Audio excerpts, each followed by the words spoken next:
जय श्री राधे। पूज्य श्री सद्गुरुदेव भगवान के चरणों में प्रणाम। परम पूज्य श्री प्रेमानंद जी महाराज से एक साधक ने प्रश्न किया, महाराज जी, हम गृहस्थ में घर परिवार के मध्य रहकर कैसे भजन करें? महाराज जी कहते हैं, गृहस्थी में रहकर यदि आप माता पिता स्त्री पुत्र आदि की सेवा भी करें तो उनमें भगवत भावना करके करें। व्यापार नौकरी जो भी करें प्रभु की पुष्टता के लिए ही करें कि ये संपूर्ण सृष्टि प्रभु की ही है और प्रभु ने हमें आज्ञा की है कि माता पिता भाई बंधु स्त्री पुत्र आदि की सेवा करने की। महाराष्ट्र में एक भक्त हुए हैं श्री पुंडरीक जी। उन्होंने भगवत भाव से केवल माता पिता की सेवा की तो श्री ठाकुर जी आज भी पंढरपुर में उनका यश प्रकट करते हुए खड़े हैं। विट्ठल भगवान उन्हीं की सेवा से रीझ कर आए थे। इसलिए यदि कोई माँ बाप की सेवा करे तो भगवत भावना से युक्त होकर करे।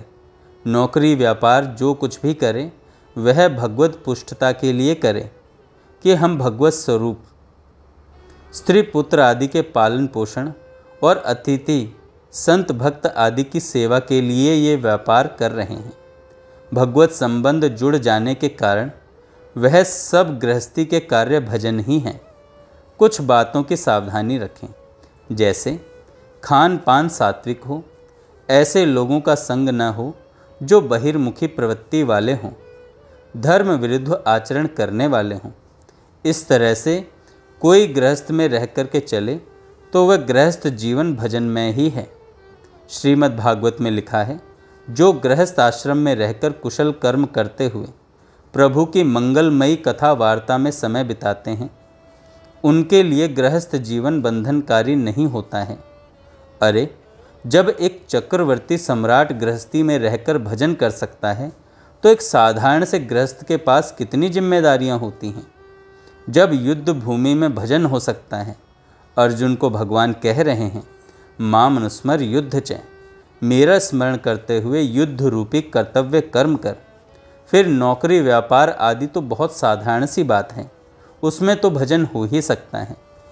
हम अंदर से कृष्ण कृष्ण सुमिरन करते हुए व्यापार या नौकरी करें। हम अंदर से कृष्ण कृष्ण सुमिरन करते हुए व्यापार या नौकरी करें। जितने भी व्यवहार हैं सब भगवान के ही स्वरूप हैं। एक क्षण भी हम कहीं भी प्रभु से अलग नहीं हैं। जैसे हम कहीं भी रहें, जीने के लिए श्वास लेते हैं, ऐसे ही हमारे जीवन का आधार भगवान बन जाएं। हम उनको भूल जाते हैं, बस यही गलती हो जाती है।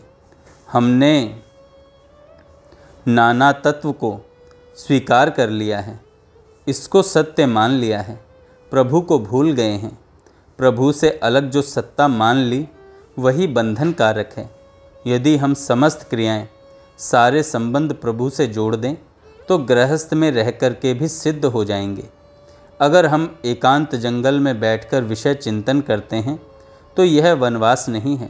और अगर हम घर गृहस्थी में रहकर व्यापार नौकरी आदि व्यवहारिक कार्य करते हुए प्रभु चिंतन करें, प्रभु के लिए उसे मान लें तो हम निवृत्ति परायण ही हैं, प्रवृत्ति परायण नहीं हैं।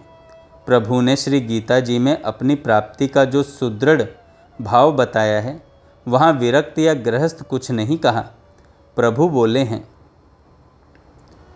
गृहस्थ विरक्त ब्राह्मण शूद्र स्त्री पुरुष ये जनाः चाहे जो भी हो, यदि वह मेरा अनन्य चिंतन करता है तो वह निश्चित मुझे ही प्राप्त होगा, क्योंकि अनन्य चित्त से स्मरण करने वाले के लिए मैं बहुत सुलभ हूँ।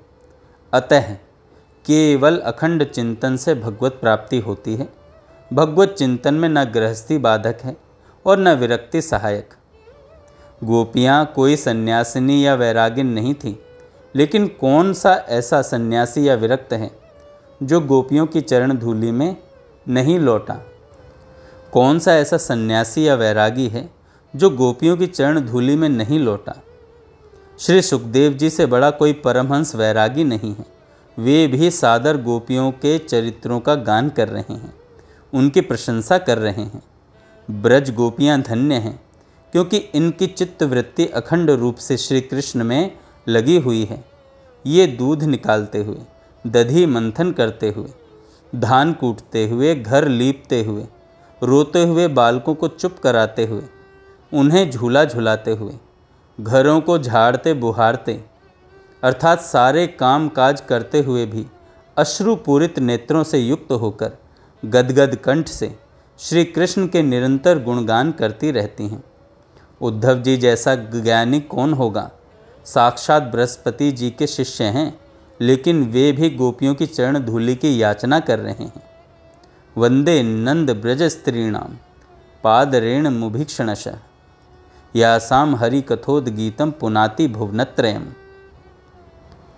जगत सृष्टा श्री ब्रह्मा जी ने स्वयं 60,000 वर्ष तक तप किया ब्रज गोपियों की चरण रज प्राप्ति के लिए, किंतु फिर भी गोपियों की चरण धूलि ब्रह्मा जी को नहीं मिली।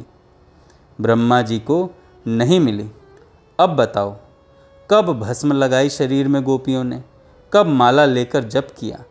केवल मुरारी पदार्पित चित्तवृत्ति हर क्रिया हर चेष्टा करते हुए श्री कृष्ण चिंतन में मग्न है। कृष्ण चिंतन ही उनका जीवन है।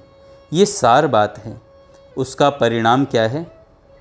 बेचना चाहती हैं दही और कह रही हैं गोविंद ले लो, माधव ले लो, गोपाल ले लो, क्योंकि मन वहीं लगा हुआ है। अतः हमें ये चाहिए कि हम गृहस्थ या विरक्त भाव पर दृष्टि न रखते हुए प्रभु के सतत चिंतन पर दृष्टि रखें।